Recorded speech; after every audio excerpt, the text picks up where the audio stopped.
जो समय की चाल है, भक्तों की ढाल है, जो पल में बदल दे दृष्टि को, वे महाकाल है। महादेव शिव की लीला अपरंपार है। जिनके ऊपर भगवान महादेव का हाथ हो तो समझ जाओ कि खुद यमराज भी उसका बाल भी बांका नहीं कर सकता।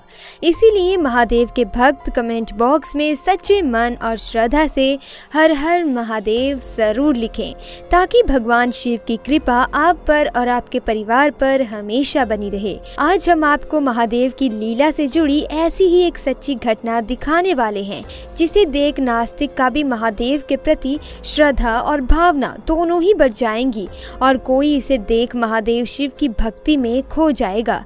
दोस्तों, कहते हैं कि महादेव शिव की इस सच्ची घटना को सुनने और देखने वालों की हर मुराद और हर इच्छा पूरी हो जाती है। अगर आपको यकीन नहीं आता तो एक बार इस वीडियो को पूरा तो देखें, और अगर आपकी परेशानी दूर नहीं हुई तो कहना, क्योंकि दोस्तों ये सच्ची घटना महादेव शिव के चमत्कार की है। दोस्तों, ये सच्ची घटना है झारखंड के छोटे से गांव में रहने वाले राजेश जी की।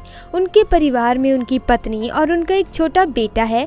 राजेश जी का बेटा कुछ बच्चों के साथ खेल रहा था और खेलते खेलते वह दूर घने जंगल की तरफ निकल गया।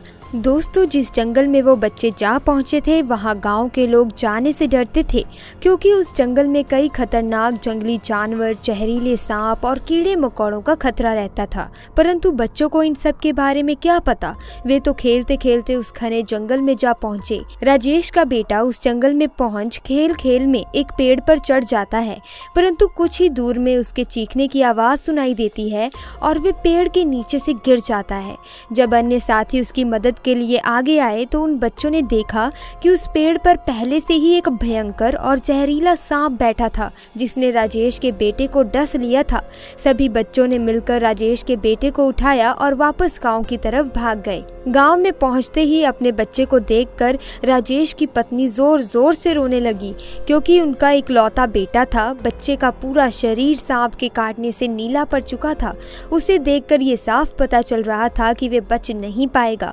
उस समय गांव में सिर्फ 2 ही व्यक्ति थे। राजेश ने उन दोनों व्यक्तियों को बुला लिया। एक एक करके दोनों वैद्यों ने राजेश के बेटे को देखा। उसकी नब्ज पकड़ते हुए दोनों ही समझ चुके थे कि बालक के प्राण अब जा चुके हैं। उन्होंने राजेश को कहा कि अब बहुत देर हो चुकी है, हम कुछ भी नहीं कर सकते। राजेश और उसकी पत्नी ने जब ये सुना तो दोनों की आंखों में आंसू रुकने का नाम ही नहीं ले रहे थे।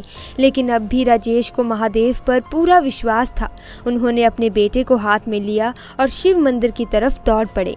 राजेश ने अपने बेटे को शिवलिंग के सामने रखा और महादेव को हाथ जोड़ते हुए बोले कि महादेव, तुम तो जानते हो कि मैं और मेरी पत्नी, हम दोनों के ही इस बच्चे में प्राण बसते हैं। यही हमारी पूरी दुनिया है। इसके बिना दुनिया का कोई भी सुख हमारे लिए फीका है। हे भगवान, आखिर तुमने मेरे बच्चे को क्यों छीन लिया? क्या मेरी भक्ति में कोई कमी रह गई थी या मुझसे कोई गलती हो गई थी? प्रभु, अगर ऐसा है तो मैं भी आपके मंदिर में इसी जगह अपने प्राण त्याग दूंगा। और फिर राजेश जोर जोर से रोते हुए महामृत्युंजय का जाप करने लगा। अभी लगभग कुछ ही समय बीता होगा कि तभी अचानक से मंदिर में तेज हवाएं चलने लगी और मंदिर की घंटियां उस हवाओं की वजह से जोर जोर से बजने लगी। तभी मंत्रों का जाप कर रहे राजेश के कानों में एक हल्की सी आवाज आती है, पुत्र, तुम रो क्यों रहे हो? तुम्हारा बेटा मरा नहीं है, बल्कि वे तो सो रहा है। तुम क्या उसे जगाओगे नहीं? इतना सुनते ही राजेश ने तुरंत अपनी आंखें खोली, परंतु आसपास कोई भी नहीं था। फिर उसने अपने बेटे की ओर देखा, तब वे गहरी आवाज़ी ले रहा था, मानो अभी अभी गहरी नींद से जागा हो। राजेश के बेटे ने उठते ही कहा, पापा, हम मंदिर कब पहुंचे? मैं तो अपने दोस्तों के साथ जंगल में घूमने गया था। अपने बेटे को जिंदा देखकर राजेश की आंखों में आंसू आ गए और उसने अपने छाती से अपने बेटे को लगा लिया। दोस्तों, महादेव की महिमा अपरंपार है। अपने भक्तों को किसी भी तरह का कष्ट नहीं आने देते। देर से ही सही, पर अपने भक्तों की नैया पार जरूर लगा देते हैं।